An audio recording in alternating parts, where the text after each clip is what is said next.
All right, so what happens when you overprice a listing? Oh my goodness. Well, first of all, there's a lot of costs of overpricing a listing, right? Yeah. So now, Can we put mental on the top of the list? yeah, mental's probably at the very top of the list, right? The drain, the fatigue. But for a second, before we go through all of those reasons, because there are a lot of reasons, let's talk about like why do some people overprice it? And I think the most common one is as especially an inexperienced or an unproven realtor or one that is, I'm going to say desperate, potentially.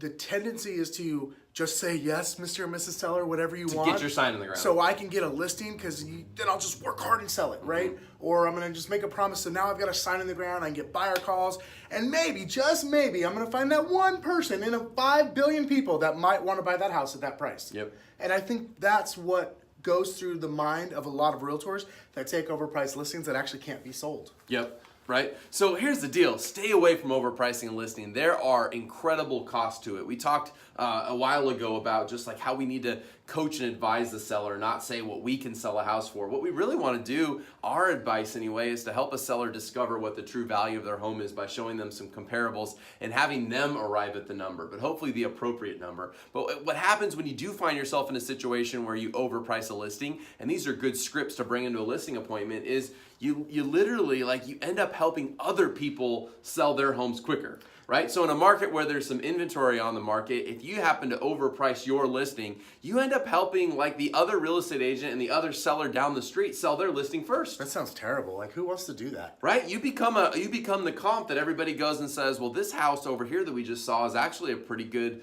bargain in price relative to that other one over there. You know, early in my career, I took a couple of listings that were overpriced. And I'll tell you, the biggest cost for me was the mental one, though, because it sat on the market, and I had committed to my clients that I would call them weekly at a minimum to get an update. Here's what's going on in the market. Here's what we're doing to get your home sold. And guess what, guys? Like, that only plays for so long. Correct. Like, the minute a home seller locks in on an agreed listing price, like, they're locked in on that. If you can't get that for them, good luck trying to break them from it. I'm not saying you can't ever, but most times you can't. And it's going to be like, well, what are you doing? How many open houses are you doing? And they start questioning your effort. And the reality is it's not about the effort. It's about the market. Yep. When you overprice a listing, what happens? It doesn't sell. So then what happens? It stays on the market longer. Then what happens? The days on market go longer. The listing becomes stale. And then two things happen. Number one, you lose your negotiation position. Yeah, the perception is there's something wrong with that house. Right? And then I was going to say, then the other piece is people are walking around going, what's wrong with this place? Like, you lose your negotiation position because instantly, even if somebody falls in love with your house, they're like, well, this dude's got to sell. I mean, he's been on the market. He's made X number of price changes, whatever else. And then some people won't even come see it because, like, literally buyers lose interest because they start going, well, what's wrong with that property? Why has that one been on the market so long? What's the issue here? Yeah. Let me offer a suggestion, if I could, an alternative. So when you're faced with this problem and everything else seems to fit with you and the potential seller, and the biggest reason for not taking a listing so far is price, right? And because they want to leave room for negotiation, right? So maybe their expectation of what the home will sell for is real, but they want to, quote, leave room for negotiation. And that's one of the common situations besides just thinking your home's worth more than it really is.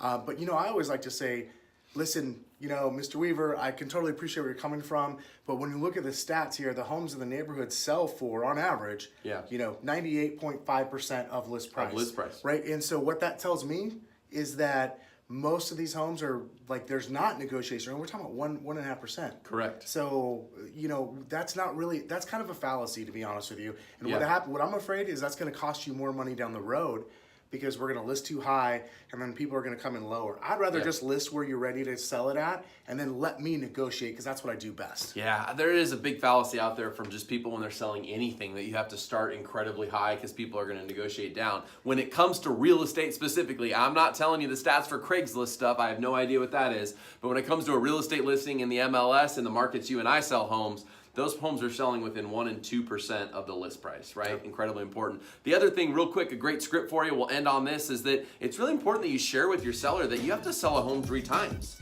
You have to sell it to the buyer, you have to sell it to the buyer's agent, and then you have to sell it to the buyer's bank, which looks like an appraiser, right? So thinking that like you're just gonna overprice it and then negotiate down, or you're gonna get more than maybe what everybody else is getting, like there's 3 different parties here that are gonna have to vet this property and decide that it's typically worth what you're asking for it. So the whole moral of this story is help your seller price appropriately.